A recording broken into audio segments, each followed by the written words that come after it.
আজকের এপিসোড সালাউদ্দিন সাহেবের নিয়া। উনি বিএনপির সবচেয়ে গুরুত্বপূর্ণ নেতা, মানে দ্বিতীয় প্রধান নেতা বলা যাইতে পারে, অপেক্ষাকৃত তরুণ নেতা। সারা দেশের মানুষের আগ্রহ আছে কলে সালাউদ্দিন সাহেবের বিষয়ে, আমার আছে। হ্যাঁ, আমার ওনার খুব পছন্দই হয়। কেন হয় বলি। প্রথমত, উনি দারুণ সুদর্শন একজন মানুষ। বাংলাদেশের পলিটিশিয়ানদের মধ্যে এমন সুদর্শন আর কেউ আছে কিনা আমার জানা নাই। পলিটিশিয়ানদের বাদ দেন, বাংলাদেশের নাগরিকদের মধ্যে এরকম সুদর্শন পুরুষ খুব কমই পাওয়া যাবে। ওনার বয়স মনে হয় 62-63 এরকম হবে, কিন্তু দারুণ রিজু একহারা ফিগার, দারুণ ফ্যাশন সচেতন। পাঞ্জাবির উপরে যে কোটিটা পরেন না, সেটা খুব এক্সক্লুসিভ করে, মনে হয় উনি ডিজাইন করেছেন, আর কোথাও দেখবেন না, নিজে ডিজাইন করেছেন। আমি শিওর ভবিষ্যতে সালাউদ্দিন কোটি হিসেবে এটা পরিচিতি পাইতে পারে। এগুলো তো গেল প্রশংসার দিক। উনি রূপালী পর্দার সেলিব্রিটি হইলে এই কথাগুলো এনাফ ছিল, কিন্তু উনি রাজনীতিবিদ, বাংলাদেশের প্রধান দলের বলা যায় দ্বিতীয় প্রধান রাজনৈতিক ব্যক্তি। তাই উনার যে কোনো আচরণ, যে কোনো ইতিহাস আমরা একদম মাইক্রোস্কোপের নিচে ফেলা দেখব। আমরা উনার সাম্প্রতিক ঔদ্ধত্য নিয়ে শুরু করতে পারি। দেখেন, একটু লক্ষ্য করেন, সিনিয়রদের প্রতি ওনার ন্যূনতম একটা সম্মান বোধ নাই। এখনই যেন দলের মহা কিছু হয়ে গেছে, মঈন খানকে বক্তব্য দিতে থামাই দিল। পদত্যাগের ব্যাপারে আমরা লিখিত বক্তব্যে জানিয়েছি, আগেও জানিয়েছি। নিরাপত্তা উপদেষ্টা এবং আর দুইজন ছাত্র উপদেষ্টা যাদের কারণ আগেও জানিয়েছি। নিরাপত্তা উপদেষ্টা এবং আর দুইজন ছাত্র উপদেষ্টা যাদের কারণ আগেও জানিয়েছি। নিরাপত্তা উপদেষ্টা এবং আর দুইজন ছাত্র উপদেষ্টা যাদের কারণ। তারপরে মঈন খান বক্তব্য দিচ্ছেন, এটা ওনার সহ্য হইল না, উনি চলে গেছেন। দেখেছেন, দেখেন। যে তিনটি বিষয় নিয়ে আমরা কথা বলেছি আপনারা শুনেছেন, সংস্কার, বিচার এবং নির্বাচন। আমরা স্পষ্ট ভাষায় বলেছি যে উনার নিজের দলের সিনিয়রদের যিনি সম্মান দেন না, উনি দেশের সাধারণ মানুষকে সম্মান দিবেন কিভাবে? আবার ওনার বক্তব্যের টোন দেখেন, মনে হয় ধমকায় ধমকায় কথা বলতেছেন। নিরাপত্তা উপদেষ্টা এবং আর দুইজন ছাত্র উপদেষ্টা যাদের কারণে এই সরকারের নিরপেক্ষতা ক্ষুণ্ণ হচ্ছে, তাদেরকে বাদ দেওয়ার জন্য আমরা আজকেও লিখিত বক্তব্য আমরা দিয়েছি। সেই আশ্বাস ওনারা দেখবেন, আমরা আমাদের বক্তব্য দিয়েছি। আবার পাশাপাশি আমির খসরু মাহমুদের বক্তব্য দেখেন, নম্র বিনয়ী ভাবে বলতেছেন, তাই না? দেখেন, আমি একটু বলি, মূলত সংস্কার এবং বিচার, নির্বাচন, এই তিনটার উপর আলোচনা হয়েছে। তো সালাউদ্দিন সাহেবের টোন দেখেন, আবার দেখেন। নিরাপত্তা উপদেষ্টা এবং আর দুইজন ছাত্র উপদেষ্টা যাদের কারণে এই সরকারের নিরপেক্ষতা ক্ষুণ্ণ হচ্ছে, তাদেরকে বাদ দেওয়ার জন্য আমরা আজকেও লিখিত বক্তব্য আমরা দিয়েছি। মনে হয় ধমকাইতেছেন। উনার ধমকানের কেউ তো দে, হ্যাঁ তো দে না। হ্যাঁ, সে বলে চুপপুরে সরাইলে সাংবিধানিক সংকট তৈরি হবে, আর প্রফেসর ইউনূস পদত্যাগ করলে জাতি নাকি বিকল্প বেচা নেবে। মানে চুপপুর কোনো বিকল্প নাই। হাসিনার যেমন বিকল্প ছিল না, চুপপুরে বিকল্প নাই। যাই হোক, এটা আওয়ামী লীগ বললে তো মানা যাইতো, এটা বিএনপি বলে যে চুপপুর কোনো বিকল্প নাই। কোন লেভেলের বেদবি দেখেন।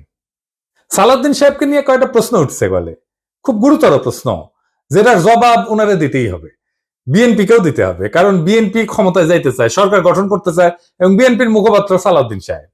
আলাপ উঠিছে যে সালাউদ্দিন সাহেবের পোলা এস আলমের অফিসে বসতেছে। এই ব্যাপারে সালাউদ্দিন সাহেবের বক্তব্য কি? এস আলমের সাথে সালাউদ্দিন সাহেবের সম্পর্ক কি? এটা না একটা ব্যাখ্যা দেশবাসী জানতে চাইতে পারে। সারা দেশে একটা ধারণা প্রবল, সালাউদ্দিন সাহেব শেখ হাসিনার ক্যাশিয়ার, দুর্বৃত্ত অলিগার্ক এস আলমকে, তার বাণিজ্যিক সাম্রাজ্যকে প্রোটেকশন দিতেছেন। সালাউদ্দিন সাহেবের স্পষ্ট বক্তব্য দেওয়া উচিত, বিএনপির স্পষ্ট বক্তব্য দেওয়া উচিত। সালাউদ্দিন সাহেব যখন ধরা পড়ছিলেন, গুম হয়েছিলেন যে বাসায়, ওইটা এস আলমের একজন কর্মচারীর বাসা ছিল। অদ্ভুত ব্যাপার না? ফিরে আসলেন, যে গাড়ি চললেন, সেটাও একজন এস আলমের গাড়ি। সালাউদ্দিন সাহেব গুম কমিশনে জবানবন্দি দিচ্ছেন, এটা সত্য। গুম কমিশন একটা ফ্যাক্ট ফাইন্ডিং কমিশন। এখানে জবানবন্দি দিলে গুমের বিচার হবে না, গুমের বিচারের জন্য আন্তর্জাতিক অপরাধ ট্রাইব্যুনালে অভিযোগ দায়ের করতে হবে। সালাউদ্দিন সাহেব আন্তর্জাতিক অপরাধ ট্রাইব্যুনালে কোনো অভিযোগ জমা দেন নাই, আজকা পর্যন্ত জমা দেন নাই। এটা নিয়ে ইলিয়াস বলছিল, ইলিয়াসকে কি গালাগালি সবাই। ইলিয়াস তো ভুল বলে নাই। সালাউদ্দিন সাহেবের গুমের বিচার হোক, উনি ট্রাইব্যুনালে অভিযোগ দায়ের করেন। উনি কেন করেন নাই এখনো পর্যন্ত অভিযোগ দায়ের, এই প্রশ্ন ওনাকে করাই যায়, এবং রাজনৈতিক নেতা হিসেবে এটার জবাব ওনাকে দিতেই হবে। এবার আসি ওনার গুম হওয়ার পরের ঘটনা নিয়ে। ওনার গুমের বিষয় নিয়ে প্রশ্ন তুললে ইলিয়াস, তাসনিম খানের লিখছে, বিএনপি নেতা সালাউদ্দিন আহমেদ র্যাবের হাতে বলপূর্বক অন্তর্ধানের শিকার হয়েছিলেন, ব্র্যাকেটে গুম। বিএসএফ এর মাধ্যমে তাকে বর্ডার ক্রস করে Indian national investigation agency NIA এর হাতে তুলে দেওয়া হয়। বাংলাদেশ এবং ইন্ডিয়ান রাষ্ট্রীয় বাহিনীর হাতে বলপূর্বক অন্তর্ধান এবং এক্সট্রাঅর্ডিনারি রেন্ডিশনের একজন সার্ভাইভারকে নিয়ে যারা কুৎসিত প্রপাগান্ডা করছো, তাদের উপরে মজলুমের লানত। হ্যাঁ, ঠেলায় পড়লে নাকি বাঘে ধান খায়। আর পার্সিকুলার তাসনিম খলিল ঠেলায় পড়লে ইসলামী ভোকাবুলারি ইউজ করে, লানত ইউজ করেছে। যার জন্য ইউজ করেছে তারে ধন্যবাদ। ইলিয়াসের কারণে হাজার হোক, লানত শব্দটাতে ইউজ করেছে। সাউদ্দিন সাহেবের গুমের বিষয়ে আমরা সবসময় কথা বলছি, সবাই, ইলিয়াসও বলছে, সবসময় ওনার পক্ষে দাঁড়াইছে, ইলিয়াসও দাঁড়াইছে। আমাদের সকলের সহমর্মিতা আছে, সমবেদনা আছে। কিন্তু গুম পরবর্তী সময় ওনার কিছু কাজকর্ম প্রশ্নের উদ্বেগ করছে, যার জবাব ওনাকে দিতে হবে, কারণ উনি পলিটিশিয়ান। যাই হোক, উনি গুম হয়েছেন, এটার কারণে ওনাকে কোনো ইনডেমনিটি দেওয়া তো সম্ভব না। সম্ভব না। যাই হোক, এই প্রসঙ্গে বিস্তারিত না যে আমরা সালাউদ্দিন সাহেব গুমের পরে কেমন মজলুমের জীবন কাটাইছেন সেটা একটু দেখি। এটা শিলং এর সানরাইজ গেস্ট হাউস। ওইখানে সালাউদ্দিন সাহেব ছিলেন, হ্যাঁ, পুরো সময়টাই। রিভিউ ভালো, ভালো প্রপার্টি, মাশাআল্লাহ। শিলং এ কেউ বেড়াইতে যেতে চাইলে থাকতে পারেন। দেখেছেন, দেখেন কি সুন্দর জায়গাপত্র, দেখেছেন। এখানে সব ব্যবস্থা ভালো। ভিতরে যেখানে সালাউদ্দিন সাহেব দর্শনার্থীদের লুঙ্গি পরে দেখা দিতেন, সেটার ছবিও আছে, মিলাই দেখে নিয়েন। অতি আনন্দময় সফরের নিশ্চয়তা দিলাম, বিফলে মূল্য ফেরত দেওয়া হবে। আমরা কলে এই সানরাইজ গেস্ট হাউস কোনো পয়সা করে দেয় নাই বিজ্ঞাপনের জন্য, ফ্রি করলাম আর কি। পরিবেশটা সুন্দর না, কোনো হইচই আছে? হ্যাঁ, নাই। এখানে কিন্তু পুরো সময়টাই কাটাইছেন। উঠিছেন মে মাসের 2015 সালে। তার 2 মাস পরে ডেইলি স্টার এই রিপোর্টটা ছাপে, তিনি কেমন আছেন। এটা একটা বিলাসবহুল গেস্ট হাউস, রিপোর্টেই কইছে। 4টা বেডরুম, উনি 2টা রুম ভাড়া নিছিলেন, কিন্তু থাকতেন একাই। দেখেন রিপোর্টে বলা আছে, অন্তত এই রিপোর্টে তাই বলতেছে। কিচেন আছে, খুব চমৎকার ড্রয়িং রুম আছে, ফায়ার প্লেস আছে, সবুজ লন আছে, পিসের সবুজ লন, এটা দেখে দেন। এইটা স্যার লাইব্রেরি আছে, বার আছে, তাতে মধ্যজাতীয় পানীয় আছে। সাদিন সাহেব একা একা খেলেন, হাঙ্কার এনে দিয়েছে, খাবেন না, কিছু করলাম নাহিনি। তাইলে সাদিন সাহেব একটা কথা কই, যে সত্যেন্দ্রনাথ দত্ত আছে না, ওনার মদিরা মঙ্গল নামে একটা প্যারোডি আছে। ওই যে ডিএল রায়ের বঙ্গ আমার জননী, আমার ধাত্রী, আমার দেশ, একটা গান আছে না, ওইটা দিয়ে এটা একটা প্যারোডি বানিয়েছিলেন, মদিরা মঙ্গল। উনি কইছিলেন, মদ্য আমার, পানীয় আমার, শরাব আমার পেগ, কেন কোম্পানির নজর দিল গো, কেন হলো গো ডিউটি পেগ, মানে ডিউটি বেড়ে গেছিল। তো উনি মনের দুঃখে এই প্যারোডি লিখেছিলেন। তারপরে লিখেছেন, নিরামিষে যকৃতটা শুধু বৈরাগী সম করিছে শেখ, রাগ্গি আমার, মাগ্গি আমার, ভাগ্যি আমার পেগ। হ্যাঁ, আপনাদের প্রিয় রঠা মানে রবি ঠাকুর, মানে বিএনপির প্রিয়। তো রবি ঠাকুরের একটা গান বলি আর কি, আপনারা নাকি রবি ঠাকুরের গানকে জাতীয় সঙ্গীত বানাইতে পারিয়া কৃতজ্ঞ, সেজন্য ওনার একটা না বললে কেনকা করে হয়। মানে চিরকুমার সভা এটা লেখা আছে, ওরা অক্ষয় বলে একজন চরিত্র আছে, ওই গাইতেছে। ওই গাইছে কি জানেন, অভয় দাও তো বলি আমার উইস্কি, মানে ইচ্ছা, অভয় দাও তো বলি আমার উইস্কি, 100 টাকা সোডার জলে বাকি 3 পোয়া হুইস্কি। হ্যাঁ, আমাকে না একবার খাওয়ায় না সালাউদ্দিন সাহেব, 100 টাকা সোডার জলে বাকি 3 পোয়া হুইস্কি খাওয়ায়। এটা আমার উইশ থাকলো আপনার কাছে। পুরা বাংলাটা নিজে তো ভাড়া করেছিলেন, তো বাংলাদেশি টাকায় কত, 1.5 লাখ টাকা মাসে। আবার একজন পার্সোনাল অ্যাসিস্ট্যান্ট ছিল, ম্যানেজার ছিল, 2জন কেয়ারটেকার ছিল, 2জন মালি ছিল। একটা হাইলি সিকিউর্ড এরিয়া, কাছেই এয়ারফোর্সের অফিস, আর কয়া হয়েছে একটা গোয়েন্দা সংস্থার অফিস। আমরা ধারণা করি এটা রয়ের অফিস। কে রাখলো ওখানে ওনাকে? উনি অনুপ্রবেশের দায় গ্রেপ্তার হয়েছিলেন। উনি তো চাকরি করতেন না ইন্ডিয়াতে, উনি ইন্ডিয়াতে রাজনৈতিক আশ্রয় পান নাই। ওনার এই সুপার ফ্যাবুলাস লাইফস্টাইলের টাকা কে দিছে? টাকা কে দিছে? উনি আয় করেন নাই, তাহলে টাকা কি বাংলাদেশ থেকে পাঠানো হয়েছে হুন্ডি করিয়া? হুন্ডি আপনি করতে পারেন, এটা অর্থ পাচার না? এইগুলো লেজিট এবং বৈধ প্রশ্ন। আপনারা বলতে হবে টাকাটা কে দিছিল, কেঙ্কা করে গেছিল।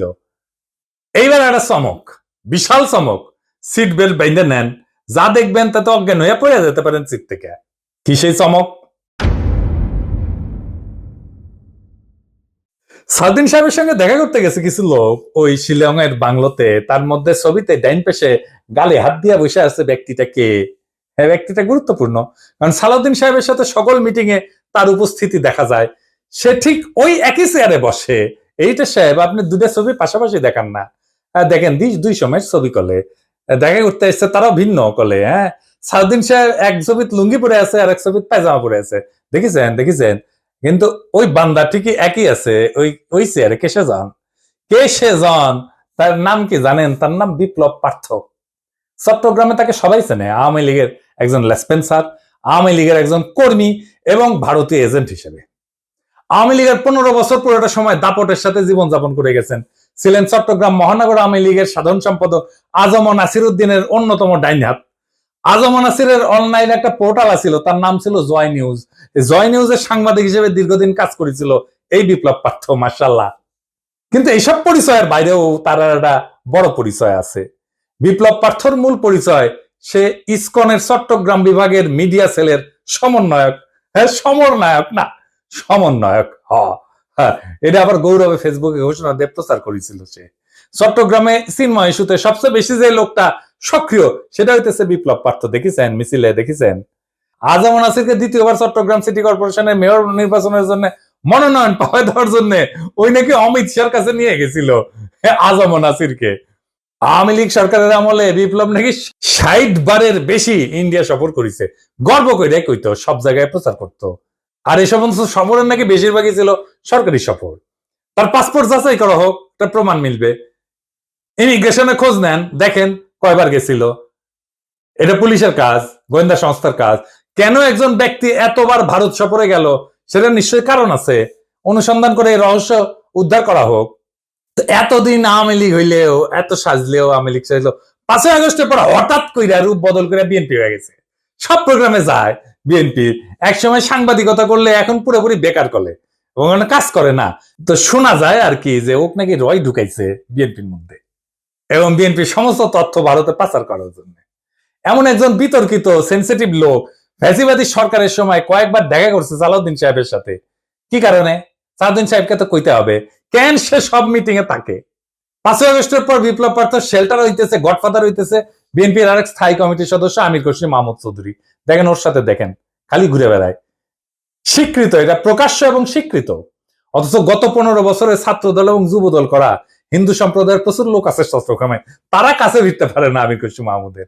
তাদেরকে বাদ দিয়া লীগের দালাল ভারতীয় এজেন্ট বিপ্লবকে জন্মাষ্টমীর নাম দিয়া চট্টগ্রামের রাজনীতিতে থিতু করার চেষ্টায় মরিয়া খসরু এবং সালাউদ্দিন চক্র। ছবিতে দেখেন বিপ্লব পার্থ মোদির সাথে ছবি, দেখেছেন? মোদির সাথেও ছবি, সালাউদ্দিনের সাথেও ছবি, ইসকনের চিন্ময়ের সাথে ছবি, ইন্ডিয়ান হাই কমিশনের সাথে চট্টগ্রামের বিভিন্ন ইভেন্টের ছবি। এবার বুঝেছেন তো আমির খসরু কেন অমিত শাহের সামনে জুলকাপ্পর নাম করতে যায়? কানেকশন বুঝেন? আমির খসরু, সালাউদ্দিন, ইসকন সব বরাবর। আর আরেকটা ইস্যু আছে, সেটা হইতেছে মরাল ইস্যু।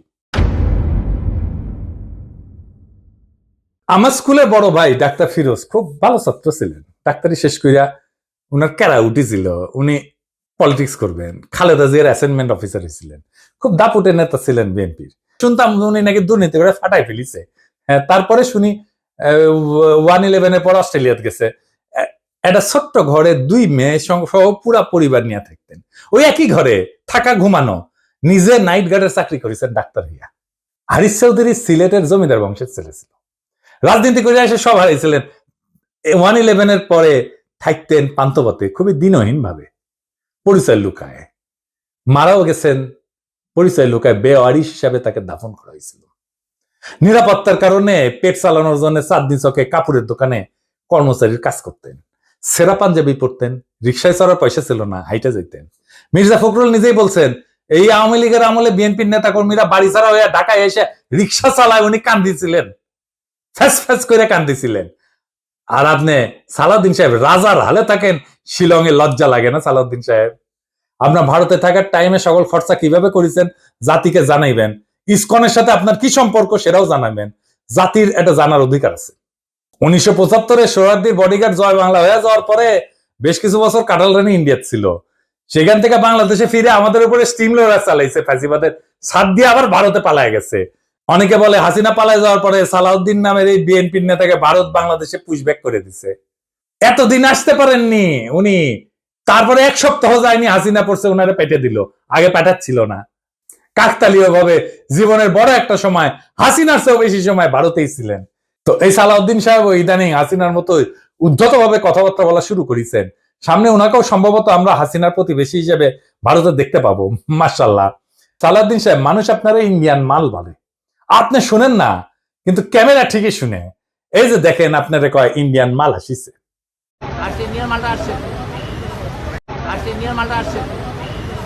একজন নেতার চেহারা, পোশাক, স্টাইল, ফ্যাশন এ সমস্ত ইতিহাসের পাতায় জায়গা করে নেয় না। ইতিহাস মনে রাখে নেতৃত্বের সততা, আত্মত্যাগের পরিমাণ, আর সেই নেতার অবস্থান দুর্দিনে কোথায় ছিল। সালাউদ্দিন আহমেদ নিঃসন্দেহে গুমের শিকার হয়েছিলেন। সেই সময় দেশবাসী তার জন্য কাঁদছে। কিন্তু একজন মজলুম যখন বিলাসের চাদরে নিজেকে মুড়ায় ফেলেন, যখন নিজের গুমের বিচার আন্তর্জাতিকভাবে দাবি না কইরা তার রাজনৈতিক মূলধন বানায় ফেলেন, তখন প্রশ্ন ওঠেই। এবং এই প্রশ্ন তার ব্যক্তিগত না, সমগ্র বিরোধী দলের নৈতিক ভিত্তির উপরে আঘাত আনে। বিএনপিকেও বুঝতে হবে, সরকার বদলানোই রাজনীতি না। আদর্শ, ত্যাগ এবং গণমানুষের বিশ্বাস অর্জনই রাজনীতির মূল সোপান। আর সেই বিশ্বাস অর্জনের পথে সবচেয়ে বড় বাধা যদি হয় নিজের দলে থাকা সদ্য ভুক্তভোগী, ছায়া সুবিধাভোগী কিংবা একবিংশ শতকের গেস্ট হাউস রেভলিউশনারি, তাহলে শাসক পরিবর্তন হইলেও শাসন ব্যবস্থা বদলায় না। সালাউদ্দিন সাহেব, আপনি যদি সত্যি গণতন্ত্র চান, তাহলে সাংবাদিকের ধমকানো বন্ধ করেন, দলের সিনিয়রদের সম্মান করেন, জাতীয় ঐক্যের প্রতীক প্রফেসর ইউনূসকে তার যোগ্য সম্মান দেন, সম্মান নিয়ে কথা বলেন। আমরা চাইলে আর একটা প্রফেসর ইউনূসের মতো ফিগার পাবো না। চাইলে বটতলার উকিল হাজারো চুপ্পু পাওয়া যাবে। এস আলমের ছায়া থেকে বেড়ায় আসেন। আর সাহস থাকলে আন্তর্জাতিক অপরাধ ট্রাইব্যুনালে গিয়া বলেন, আমি গুম হয়েছিলাম, বিচার চাই। কারণ মানুষ আর একজন হাসিনা খুঁজতেছে না, তারা খুঁজতেছে এমন একজন নেতা যে প্রহসনের মুখোশ পইরা ট্র্যাজেডিকে উপহাস করে না। মানুষ ইতিহাসের পুনরাবৃত্তি চায় না, তারা ইতিহাস বদলাইতে চায়। তাই সিদ্ধান্ত আপনার সালাউদ্দিন সাহেব, আপনি ইতিহাস হবেন না আর একটা ব্যঙ্গাত্মক পুনরাবৃত্তি হবেন। আপনি বিশাল নেতা, আমরা অতি ক্ষুদ্র পিঁপড়া, কিন্তু মহাকালে যখন আমরা কেউই থাকবো না, সেই সময় এই ভিডিও থাকবে, প্রশ্নগুলো থাকবে, ইতিহাস জানবে। কেউ কেউ প্রশ্ন জারি রাখছিল, কেউ কেউ সবকিছু মেনে নেয় নাই। এইভাবে জাতি চ্যালেঞ্জ করবে সেই দলটাকে যারা আগামী সরকার গঠন করতে চায় একটা রক্তাক্ত বিপ্লবের পরে, যে বিপ্লবের আকাঙ্ক্ষা ছিল ভারতীয় আধিপত্যবাদ মুক্ত একটা দেশ। সেই দেশে যদি আবারও কারো ছায়ায় আসে সেই পুরনো ভারতীয় শকুন, সেই দলকে, সেই ব্যক্তিকে রুখে দেওয়া প্রত্যেক দেশপ্রেমিক বাংলাদেশের কর্তব্য। ইনকিলাব জিন্দাবাদ।